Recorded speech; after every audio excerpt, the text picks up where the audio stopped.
Here's why Alicent Hightower betrayed Rhaenyra after Viserys' death. What if I told you that one of the most devastating betrayals in Westeros history was built on a foundation of misheard last words, political paranoia, and a lifetime of festering resentment? Because Alicent Hightower did not just accidentally backstab Rhaenyra Targaryen. Oh no, this was decades in the making, wrapped up in green silk and topped with a crown that was never meant for her son. Before we dive into this royal mess, smash that subscribe button and hit the notification bell, because we are about to unpack some seriously chaotic Targaryen family drama. And trust me, you do not want to miss what is coming next. Let's set the stage. King Viserys I is dying. The man has been falling apart piece by piece for years, literally losing body parts like he is in some gruesome game of Operation. And in his final moments, hopped up on milk of the poppy and barely conscious, he mumbles something about a prophecy, about Aegon, about the prince that was promised. Alicent, dutiful wife that she has been for decades, leans in close to hear these precious final words. But here is the kicker. Viserys is not talking about their son Aegon. He is talking about Aegon the Conqueror's prophecy, the Song of Ice and Fire, the whole existential threat from a North situation. But Alicent, she thinks he just changed his mind about the succession. She thinks he is telling her to put their boy on the throne. This is not just a miscommunication. This is the medieval equivalent of autocorrect ruining your life. Except instead of an awkward text, thousands of people die.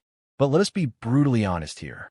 If you think Alicent crowned Aegon II solely because of a deathbed misunderstanding, I have got a dragon egg to sell you. The seeds of this betrayal were planted long before Viserys took his last breath. We are talking about years, decades even of careful cultivation by Otto High Tower, Alicent's father, and the most ambitious hand in Westerosi history. This man saw the Iron Throne and thought, how can I get my bloodline on that pointy chair? And his answer was simple. Marry off his teenage daughter to a grieving king, have her pop out some sons, and then convince everyone that those sons deserve the crown more than the daughter Viserys already named heir. Otto was not just playing checkers while everyone else played chess. He was playing four-dimensional political warfare while everyone else was still figuring out which pieces moved where. Now here is where it gets spicy. Alicent did not wake up one day and decide to hate Rhaenyra. These two were best friends. They were braiding each other's hair, sharing secrets, probably giggling about boys in the Godswood. But then Alicent married Rhaenyra's father. Awkward does not even begin to cover it. Imagine your best friend becoming your stepmother while you are still basically a kid yourself. The power dynamic shifted faster than a dragon in flight. Suddenly, Alicent was queen, and Rhaenyra was the realm's delight with a title but no real security. And here's the thing about being queen. You start seeing threats everywhere, especially when your husband keeps insisting his daughter from his first marriage is going to rule instead of your sons. Every time Viserys reaffirmed Rhaenyra as his heir, it was like a dagger to Alicent's sense of security. Because in Westeros, when succession gets messy, people die. Alicent was not just fighting for her son's crown. She was fighting for her children's survival. In her mind, if Rhaenyra took the throne, Aegon, Aemond, and Daeron would become threats that needed eliminating. And honestly, she was not completely wrong. History is littered with spare heirs who ended up dead because they were too close to the throne. Alicent was operating on pure maternal instinct mixed with political survival, and that is a dangerous combination. But we cannot ignore the role of honor and legitimacy in this mess. Alicent Hightower was raised on the ideals of duty, tradition, and the faith of the Seven. In her worldview, sons come before daughters. That is just how it works. That is how it has always worked. Viserys naming Rhaenyra heir was, in Alicent's eyes, an aberration, a sentimental decision made by a grieving father that flew in the face of centuries of tradition. So when she heard what she thought were Viserys' final words, it was not just convenient. It was confirmation of what she had believed all along.